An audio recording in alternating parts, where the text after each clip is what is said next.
Visakha Rushikonda beach లో నిన్న గల్లంతైన వారిలో మరో 2 మృతదేహాలు దొరికాయి. ఇవి ప్రీతి రెడ్డి, అనూష మృతదేహాలుగా గుర్తించారు. ఇవాళ ఉదయం వరంగల్ కు చెందిన సుశీల్ బాబుది డెడ్ బాడీని గుర్తించారు. మిగతా ముగ్గురి ఆచూకీ కోసం ముమ్మరంగా గాలింపు కొనసాగుతోంది. దీనికి సంబంధించి మరింత సమాచారం మా ప్రతినిధి రవిచంద్ర అందిస్తారు. రవిచంద్ర, గాలింపు చర్యలు ఎలా కొనసాగుతున్నాయి? ఉన్నతాధికారులు ఎవరైనా వీటిని పర్యవేక్షిస్తున్నారా? మహాలక్ష్మి, నిన్న సాయంత్రం అంటే క్రితం రుషికొండ బీచ్లో గల్లంతైన గీతం యూనివర్సిటీ ఇంజనీరింగ్ విద్యార్థుల్లో ఇప్పటి వరకు 4 మృతదేహాలను వెలికితీయడం జరిగింది.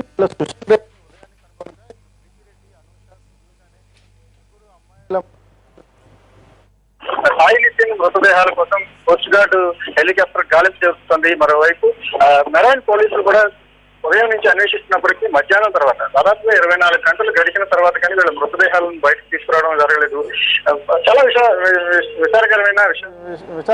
విషాదకరమైన ఘటన రుషికొండ తీరంలో ఒక రకమైన విషాద ఛాయలు ఎప్పుడూ లేనిది. నిన్న సాయంత్రం దాదాపుగా ఇదే టైం లంచ్ అవర్ తర్వాత వాళ్ళందరూ కూడా సరదాగా ఆడుకోవడానికో లేకపోతే సరదాగా స్విమ్ చేయడానికి విశాఖ సముద్ర తీరం మీద ఉన్న ఆసక్తితో వీళ్ళందరూ కూడా వస్తున్నారు. తమ చావుని తాము ఊహించలేదు. ఇక్కడ కెరటాలు తమ జీవితాలను నాశనం చేస్తాయని, తమను తీసుకుపోతాయని వాళ్ళు ఎవరు భావించిన పరిస్థితి. నిన్న సాయంత్రం దాదాపు ఇదే టైం తర్వాత వాళ్ళకి ఆలోచన వచ్చిందని కూడా నిన్న ఫ్రెండ్స్ మాటలను బట్టి అర్థమవుతుంది. మొత్తంగా నిన్న ఇంకొక గంట తర్వాత అంటే దాదాపు 3-3.5 గంటల ప్రాంతంలో వాళ్ళందరూ కూడా ఇదే సముద్రంలో ఇప్పుడు ఎక్కడైతే మనం లైవ్ పాయింట్ జరుగుతుందో ఇదే ప్రాంతం నుంచి వాళ్ళు సముద్రంలో కాళ్ళు కడుక్కుందాం సరదాగా కాళ్ళు కడుక్కుందామని వెళ్ళారు. అయితే ఇక్కడ ఉన్న రిప్వేవ్ కరెంట్స్ని వాళ్ళు గుర్తించలేకపోవడం వల్లే దాదాపు 6 మృత్యువాత పడ్డారు. ఈ రాహుల్ అనే ఒక విద్యార్థి త్రుటిలో ప్రాణాలను దక్కించుకొని బయటకు రాగలిగినప్పటికీ మిగిలిన 6 కూడా చనిపోయారు. ఇందులో 3 అమ్మాయిలు ఉండటం బాధాకరమైన విషయం. వీళ్ళందరూ కూడా గీతం కాలేజీలో ఫస్ట్ ఇయర్ చదువుతున్నారు. కోటి ఆశలతో పిల్లలను సుదూర ప్రాంతాల గురించి చదివిస్తున్న తల్లిదండ్రులకు గుండె కోత మిగిల్చిన అంశం.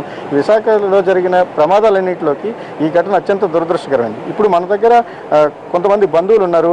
వాళ్ళ బాధల్ని మనం షేర్ చేసుకుంటున్నాం. సార్ చెప్పండి, అంటే మీ బంధువులు ఎవరి తరపున వచ్చారు? ఆ అమ్మాయి చనిపోయిన విషయం తెలిసింది.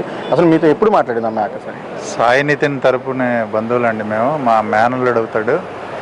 రేపు హైదరాబాద్ వెళ్ళవలసి ఉన్నది. దసరా సెలవులు హ్యాపీగా తల్లిదండ్రులతో గడుపుదాం అనుకుని బయలుదేరుదాం అనుకున్నాడు. అట్నుంచి కూడా రిజర్వేషన్ కూడా చేయడం జరిగింది. కానీ అంతలోనే ఇంత చెప్పుకోలేనటువంటి బాధ మాకు మిగిల్చి ఆ అబ్బాయి వెళ్ళిపోయాడు. నిజంగా మేము ఒకే అబ్బాయి ఒక అమ్మాయి ఇద్దరు కూడా ఇక్కడే చదువుతున్నారు. తను థర్డ్ బీటెక్ చేస్తుంది. ఈ అబ్బాయి ఫస్ట్ ఇయర్ జాయిన్ అయ్యాడు.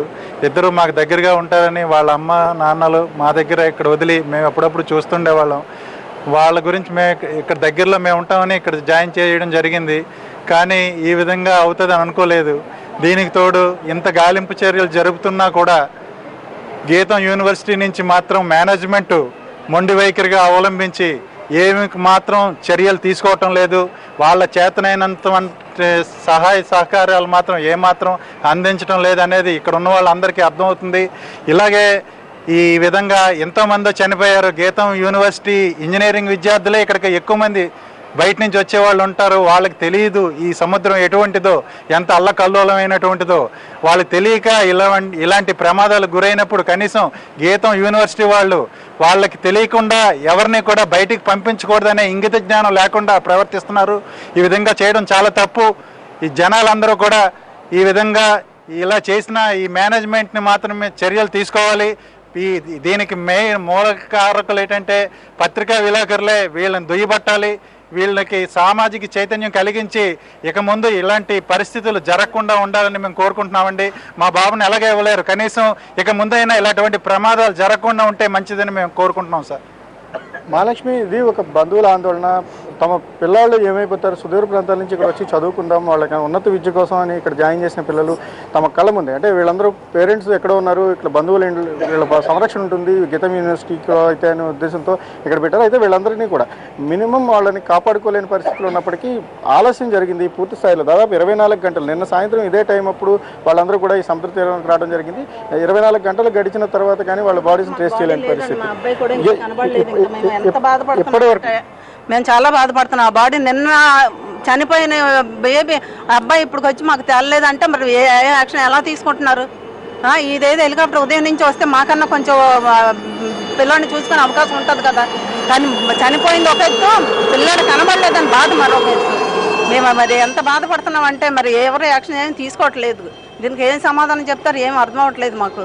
మేము చాలా బాధపడుతున్నాం ఈ విషయంలో మటుకును. నాకు పిల్లల్ని పోగొట్టుకున్నారు వాళ్ళు.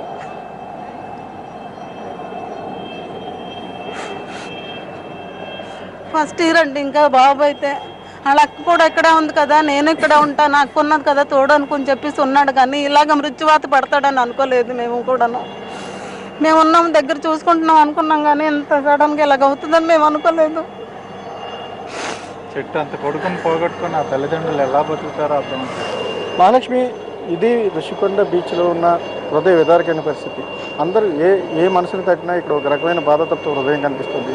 బంధువులు అయితే నరక యాతన అనుభవిస్తున్నారు. నిన్న సాయంత్రం దాదాపు 2:30-3 గంటల ప్రాంతంలో వీళ్ళంతా మిస్ అయ్యారు.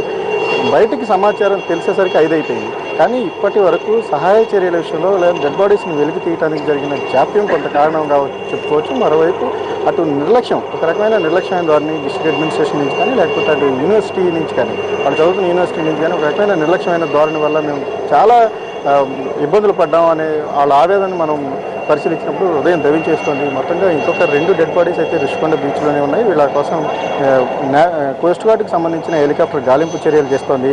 అయితే ఇప్పటికీ వాళ్ళు దొరకని పరిస్థితి. మనం ఇంకొక విషయాన్ని కూడా పరిగణించుకుంటే వీళ్ళు స్నేహానికి మనం చెప్పుకోవచ్చు. సింధూజ, అనూష వీళ్ళిద్దరూ కూడా ఒకళ్ళని కాపాడబోయే మరొకరు ఖచ్చితంగా ఈ కడలి కెరటాలకి బలైపోయారనేది మాత్రం అర్థమవుతుంది. ఎందుకంటే వాళ్ళిద్దరూ కూడా చాలా దగ్గర ప్రాంతంలోనే 2 డెడ్ బాడీస్ దొరికింది. మిగిలిన 2 dead bodies Anurag, Sai Nitin bodies అయితే ఇప్పటికీ ట్రేస్ అవుట్ కాని పరిస్థితి. వాళ్ళ ఎప్పుడు దొరుకుతుంది అనేది బంధువులకు కానీ అటు క్లారిటీ లేకుండా పోయింది. మరోవైపు కోస్ట్ గార్డ్ హెలికాప్టర్ అయితే నిరంతరంగా గాలిస్తూనే ఉంది. దాదాపు 1 గంట సమయంలో కోస్ట్ గార్డ్ హెలికాప్టర్ రంగంలో దిగింది. వీళ్ళు ఇప్పటికొచ్చి 4 డెడ్ బాడీలు అయితే రికవర్ చేయడం జరిగింది. కానీ ఇంకొక 2 డెడ్ బాడీస్ దొరకాల్సింది. వాళ్ళు వస్తే తప్ప ఇక్కడ బంధువులకు కానీ లేకపోతే బంధువులు బాడీని చూసుకునే పరిస్థితి కూడా లేదు. ఇప్పటికే సుశీల్ ఎవరైతే ఉన్నారో అతని మృతదేహాన్ని బంధువులకు అప్పగించారు. కేజీఎస్ నుంచి అతన్ని తరలించడం జరిగింది. మిగిలిన కొత్తగా దొరికినప్పుడు అయితే 3 ప్రీతిరెడ్డి, అనూష అండ్ సింధూజ మృతదేహాలను కొద్దిసేపటి క్రితమే కేజీహెచ్ మార్చురికి కూడా తరలించారు. వాటిని కూడా పోస్ట్ మార్టం తర్వాత బంధువులకు అప్పగించే ప్రయత్నం జరుగుతుంది. మరోవైపు ఋషికొండ బీచ్లో ఈ అన్వేషణ గాలింపు హోప్ఫుల్లీ మరొక గంట లోపులోనే మిగిలిన 2 మృతదేహాలు దొరికే అవకాశం కూడా కనిపిస్తుంది. ఇది ఋషికొండ బీచ్లో సంబంధించిన తాజా అప్డేట్స్.